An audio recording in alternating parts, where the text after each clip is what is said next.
BJP घबरा गई है, बौखला गई है। और जब जब बीजेपी को हार का डर सताता है तब तब ये ईडी को जो अपना एक डिपार्टमेंट की तरह इस्तेमाल करती है, तो वो भेजती है राज्यों में। जिस भी राज्य में चुनाव होते हैं और जो भी विपक्ष का नेता इनके खिलाफ बोलता है उसी के खिलाफ कार्रवाई करती है। 10 सालों में इनके कांग्रेस के किसी नेता या विपक्ष के नेता के कोई भी कुछ मिला नहीं है, लेकिन इनकी बौखलाहट है किसी तरह परेशान किया जाए। इलेक्शन 1 महीने के अंदर हो चुके, हमारी 23 तारीख को वोटिंग है और आज राजस्थान में धड़ाधड़ छापे पड़ने लग रहे हैं। तो ये सिर्फ इनकी बौखलाहट दिखाते हैं कि ये बौखला चुके हैं, इनके पास कोई मुद्दा है नहीं जनता। आप लोग अगर आपके अंदर कोई दिक्कत नहीं है तो फिर डरने की क्या बात है, प्रदर्शन की क्या जरूरत है? बोलिए, ईडी आए, जांच करे जाए। हमारा सिर्फ ये कहना है कि क्यों विपक्ष के नेता को ही चुनाव के वक्त में परेशान किया जाता है। उससे पहले कहाँ ईडी सो रही रहती है। हमें कह रहा है जांच की जाए, लेकिन चुनाव के दौरान किसी भी विपक्ष के नेता को परेशान नहीं किया जाए, क्योंकि बीजेपी अपनी 5 राज्यों में हार से बौखला चुकी है, परेशान है। नरेंद्र मोदी जी परेशान है। उन्होंने अपने डिपार्टमेंट को, जो उनका एक डिपार्टमेंट है, निजी एक आर्मी है इनकी ईडी, उसको आदेश दिया है किसी भी तरह इनको विपक्ष के नेताओं को परेशान किया जाए, उनको चाहे तो चुनाव से हटाया जाए या उनको अपने सम्मिलित किया जाए। तो इससे बौखला चुके हैं। लेकिन आने वाले जनता मन बना चुकी है। जनता भ्रष्टाचार, बेरोजगारी और महंगाई से त्रस्त है और उन्होंने मन बना चुका है कि 5 राज्यों में कांग्रेस पार्टी की पूर्ण बहुमत से सरकार बनाएगी। जो इन्होंने हिमाचल में और कर्नाटका में जो रिजल्ट आया, वही रिजल्ट आने वाले वक्त में इन 5 राज्यों में आएंगे। और बीजेपी को 3 तारीख को जिस तरह से इन कांग्रेस नेताओं के खाली हाथ लौटना पड़ेगा, उस तरह 3 तारीख को भी 5 राज्यों से खाली हाथ वापस लौटना पड़ेगा। ठीक है, लेकिन क्या लग रहा है कि मोदी जी के पास अब काम गिनाने को नहीं बचे, अपने काम बताने को नहीं बचे कि ईडी भेज देते चुनाव जीतने के लिए? बिल्कुल, मैं आपकी बात से इस बात को आपके साथ जोड़ते हुए मैं एक बात को कहना चाहूँगा कि आप ये बताइए, 5 राज्यों के अंदर बीजेपी को अपनी पूर्ण हार दिखाई दे रही है और बहुत ही बुरी तरीके से बीजेपी का सफाया होने जा रहा है। जैसे कि कर्नाटक और हिमाचल इसकी एक झलक थी और अभी पूरी मूवी इसके आने बाकी है। आप देखो कि तेलंगाना, आप देखो छत्तीसगढ़, आप देखो मध्य प्रदेश, आप देखो मिजोरम, आप देखो राजस्थान, क्या हुजूम मोहब्बत की दुकान के साथ चलने लगा है। आज मोदी और ईडी, जो कि वो जैसे ही इलेक्शन की घोषणा होती है उसके बाद ईडी को एक्टिव करके कांग्रेस शासित राज्यों में जैसे छत्तीसगढ़ और राजस्थान में वो अपने ईडी को छापेमारी जो चालू कर देते हैं, इससे हम कांग्रेसी डरने वाले नहीं है। लेकिन जनता ये बात समझ पा रही है क्या कि मोदी जी ईडी लगा क्यों रहे हैं? वो तो ये मैसेज दे रहे हैं कि ये भ्रष्टाचार हो रहा है, यहाँ पे पेपर लीक मामला हुआ, इसलिए मध्य प्रदेश में ईडी भेजी गई है। 9 साल में इतने भ्रष्टाचार केंद्र सरकार में हुए हैं। आप देखें, नीरव मोदी, मेहुल चोकसी, नीरव मोदी और अडानी के तमाम भ्रष्टाचार देश की जनता के सामने आए हैं, लेकिन बीजेपी कभी भी इनके पास ईडी नहीं भेजती। तब बीजेपी की जो ईडी है, जो सरकारी एजेंसी का इस्तेमाल जो एक कार्यकर्ता के रूप में किया जा रहा है, ये कुंभकर्ण की नींद सोए रहते हैं जब व्यापक स्तर पर भ्रष्टाचार होता है। जब जब चुनाव आते हैं तब इसको, जैसे रावण कुंभकर्ण को जगा देते थे जब उस पर विपत्ति आती थी, वैसे ही बीजेपी जो है ईडी को जगा देती है जब उस पर खतरा महसूस होता है।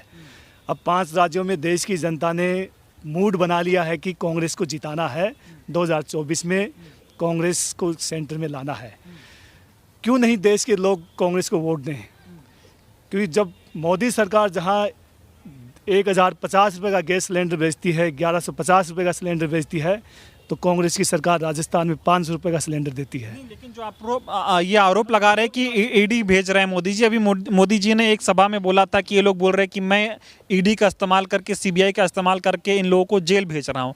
उन्होंने लोगों से पूछा कि जो लोग जेल जाने लायक हैं उनको जेल भेजकर मैं क्या गलत कर रहा हूँ? जेल जाने लायक के खाली विपक्ष के अंदर ही रह गए हैं, जिसका कोई प्रूफ नहीं है। अगर इनके पास में कोई प्रूफ है तो ईडी भेज के सम्मन भेजने की क्या जरूरत है, सीधा बुला लीजिए। इनके पास किसी चीज़ का कोई तथ्य है, कोई प्रमाण नहीं है। अगर इनके पास तथ्य है तो उसको दिखाएं ना, जनता के अंदर शो कीजिए। जनता के अंदर दिखाने के लिए इनके पास जवाब देने के लिए कुछ ही नहीं है। तो ये खाली सिर्फ अपनी ईडी का इस्तेमाल करके जनता को भ्रमित करना चाहते हैं कि ये लोग भ्रष्टाचारी हैं। भ्रष्टाचारी के अजीत पवार थे, अजीत पवार को लेके चले गए, आज क्यों नहीं उनके ऊपर एक भी सवाल करते? ये लोग नारायण राणे के ऊपर एक भी बात क्यों नहीं कहते? ऐसी न जाने पूरी लिस्ट है जो कि एक वॉशिंग पाउडर मशीन के अंदर निकाल के ये लोग इसको शुद्ध कर देते हैं, वो एक पूरी मशीन है। ऐसे आप देख लीजिए, अगर इन ये नरेंद्र मोदी जो जिस तरीके से सीधा कहते जा रहे हैं कि जो कि अगर इनके जो गलत लोग हैं उनको मैं अंदर डालना चाहता हूं, तो इनसे सीधा एक सवाल है कि नरेंद्र मोदी जी 20,000 करोड़ और 12,000 करोड़ का जो मामला चल रहा है उसको जनता के आगे क्यों नहीं रखते, वहाँ क्यों नहीं ईडी भेजते? 500 करोड़ रुपए की जो ड्रग्स पकड़ी गई थी पोर्ट के ऊपर, वो क्यों नहीं जनता को बताते कि वो कहाँ से पकड़ी गई है? पुलवामा हादसे के अंदर इतना जो भारी मात्रा में आरडीएक्स आया था वो कहाँ से आया था? इस बारे में नरेंद्र मोदी जी को खाली राजनीति करने के अलावा कुछ नहीं आता, सिर्फ ये अपनी बात मनवाना और बोलना जानते हैं। वो तो ये कह रहे हैं मैं जनता के लिए काम कर रहा हूँ। राजस्थान में नहीं देख रहे आप, जा रहे मध्य प्रदेश में जा रहे, सुबह शाम जनता को यही बता रहे हैं कि मैं आपके लिए 18 घंटे काम करता हूँ, बड़ी ईमानदारी से काम। जनता के लिए तो इन्होंने इतना काम कर दिया कि मणिपुर का म तक नहीं निकल रहा। 36 सेकंड बोला था, इजराइल पहुंचा दी इन्होंने सारी जो मीडिया, लेकिन मणिपुर नहीं पहुंचे आज तक। मणिपुर पे म तक नहीं निकला। उज्जैन की पाक जो साफ सुथरी नगरी है महाकाल की, उसको गंदा कर दिया गया।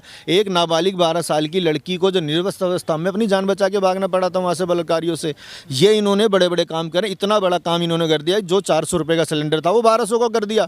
इससे बड़े और काम क्या होंगे? विकास भी तो हो रहा है, 9 साल में जो किया कोई नहीं कर पाया। विकास तो जय शाह का हो तो गया, और कितना विकास किया? 9 साल में कहाँ हुआ था जय शाह का विकास? जय शाह का विकास देखिए, बीसीसीआई सचिव बने बैठे, धूमल जी के लड़के को देखिए आप क्या बने बैठे। विकास तो इनका हुआ है ना। विकास किसने बोला क्यों नहीं हुआ? विकास हुआ है अडानी का, हुआ है अंबानी का हुआ है। लेकिन ये कह रहे पहले सिलेंडर सस्ता था तो मिलता नहीं था, लाइन में खड़े रहो, यहाँ महंगाई बड़ी थी, लोग खा लेते थे, भ्रष्टाचार करते थे।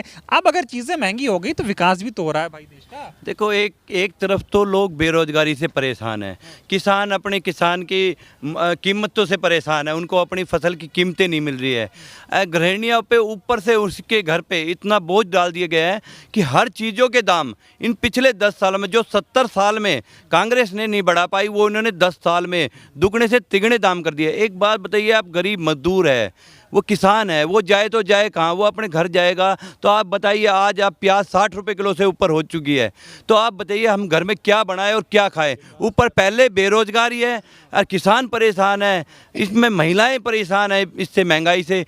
तो इस सरकार से हर वर्ग परेशान है और पीछा छुड़ाना चाहते हैं, इसी से ये बौखला चुके हैं और विपक्षी नेताओं को परेशान करने का काम है। और ईडी का ये जो झोल है ये जनता समझ चुकी है। इनको 3 तारीख को जब रिजल्ट आएगा पता चल जाएगा, झोला लेके मोदी जी को वापस जाना पड़ेगा योगी के मठ में।